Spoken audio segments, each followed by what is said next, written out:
What is going on, guys? Welcome back to the channel. Critical Overlord here. We're going to be talking about Buffy the Vampire Slayer in this video here today, mostly the revival series, a sequel series, and diving into the report that came out last week from Daniel RPK, a follow-up to that, because it seems like some other reputable trades have now started picking it up and putting other information out there about it, kind of tweaking it a bit from what was initially given to us from Daniel himself, but I guess you could say another scoop confirmed from him.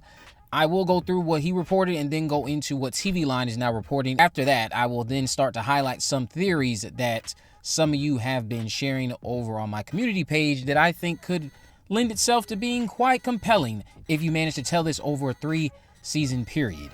But starting off here with what Daniel gave us last week, it says that we have these following characters to expect in the upcoming Buffy not legacy sequel, but the upcoming sequel series. So we have Nova, a high school vampire hunter who, according to Jeff Snyder, is supposed to be our new Slayer. But she's a high school vampire hunter. She's determined and fearless, and she's balancing school life with slaying. Then you have Abe, who is Nova's father, a dedicated photojournalist. Then you have Mr. Burke, who is the school librarian, who later becomes a vampire. Then there's Cole, the alpha of the group. He's confident and a natural leader. Then you have Hugo, a nerd from a wealthy family who has a thing for Nova but is awkward about it. Then there's Gracie, which is Nova's best friend. She's fascinated by myths and a huge fan of Buffy. Then there's Mia, a social media obsessed student who gets caught up in the supernatural chaos. Now, all of these characters are marked as leading roles except for Mia. Mia is marked as a supporting role. Now, TV Line reported this yesterday about the upcoming revival. It says, in every generation, a Slayer is born, and we've got a major scoop on the new one. As a Buffy the Vampire Slayer sequel series inches closer to getting a pilot order at Hulu, the continuation is starting to gather its cast. The potential reboot, which will likely find original series lead Sarah Michelle Gellar reprising her titular role as a recurring guest star, is said to be focused on a new Slayer and the next chapter in the Buffyverse. That new Slayer, TV Line can exclusively report, seems to skew more Willow than Buffy. Per preliminary and subject to change intel, she's a cerebral 16-year-old named Nova, though we're fairly certain that name is just a placeholder, who is very smart and a bit of a loner. That smart and a bit of a loner part is what skews her to Willow, since I see so many people joking, oh, Nova must be a lesbian.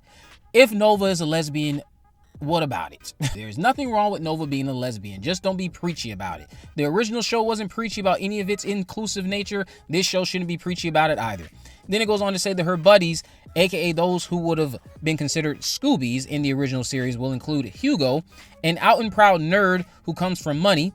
And then you have Gracie, which is the best friend I mentioned.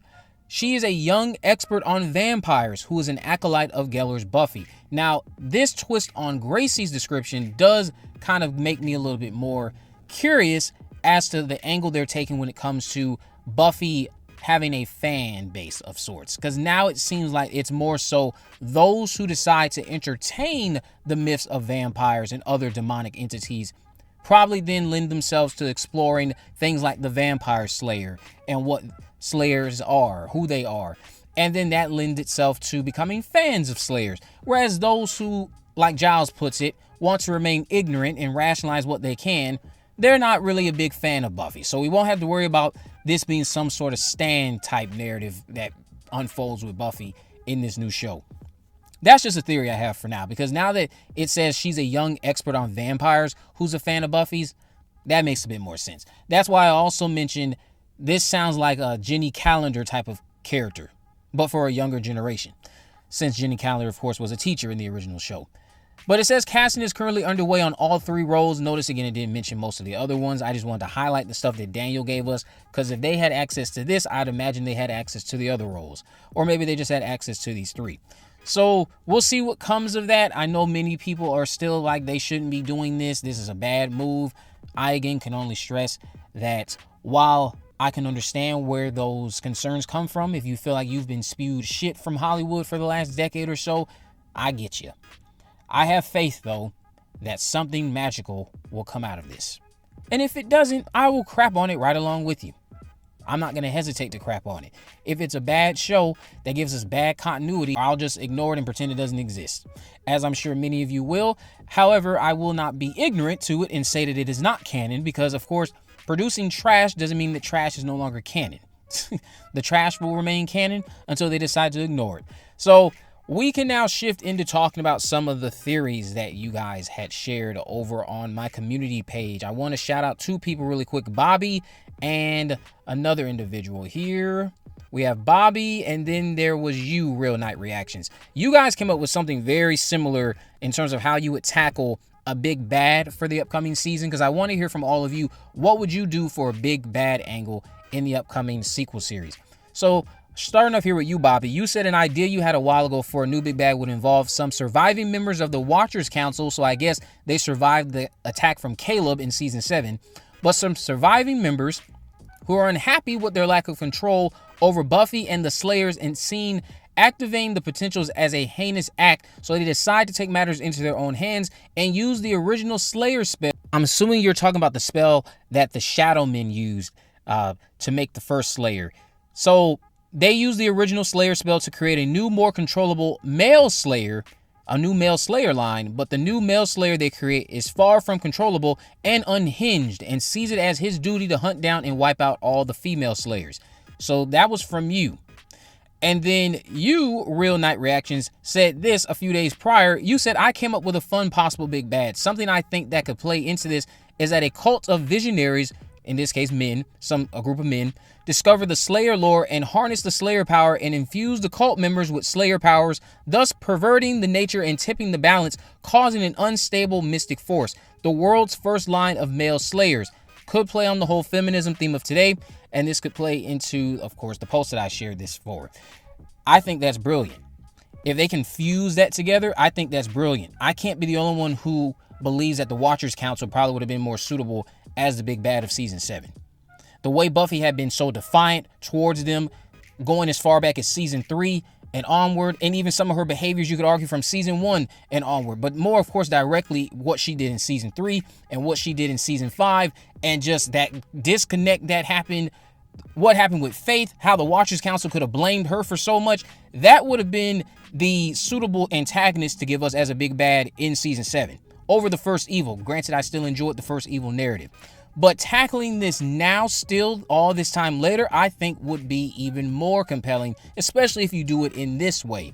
You just don't need to be so preachy. Every other scene doesn't have to be men are bad, this, that, and the third. We had characters like Warren in the original show. And again, the original show touched on very serious topics like misogyny and so many other things that are toxic about individuals, men more specifically, without beating you over the head with a message. It just put a spotlight on terrible people, and those terrible people existed in this world, and they allowed the message to speak without them laying it out and spelling it out so profoundly. It was very subtle with what it was doing.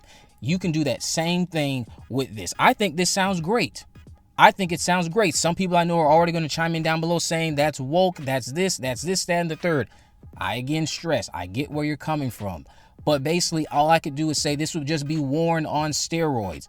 I think this would be a wonderful angle to take. You just, again, don't get preachy with it. And if you can somehow stretch this over 3 seasons, that would be wonderful. Imagine if in the first 2 seasons we have like these subset of big bads.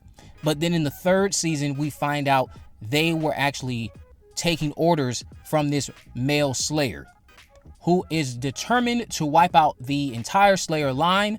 They have been wiping out said Slayer line with some help by manipulating other demonic creatures to do their bidding, which is why this led to Buffy tracking down this Slayer who's been active in her hometown, trying to train her, because her and Faith and those remaining, they are, again, they're losing a battle here, and they need to have someone on their side. So they track down this girl who's in high school.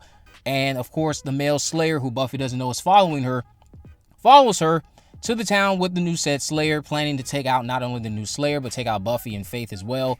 And yeah, I think that would be a very compelling thing if you can stretch it out over 3 seasons. I wouldn't mind seeing that, a male Slayer versus female Slayer, as long as every other scene, again, isn't beating you over the head with the message of how men are trash, this, that, and the third. Let this man be trash, and let us root for these strong, engaging, loving women. Don't make it all about a narrative to display anti-man, because that's what Sarah Michelle Gellar just said the show wasn't like.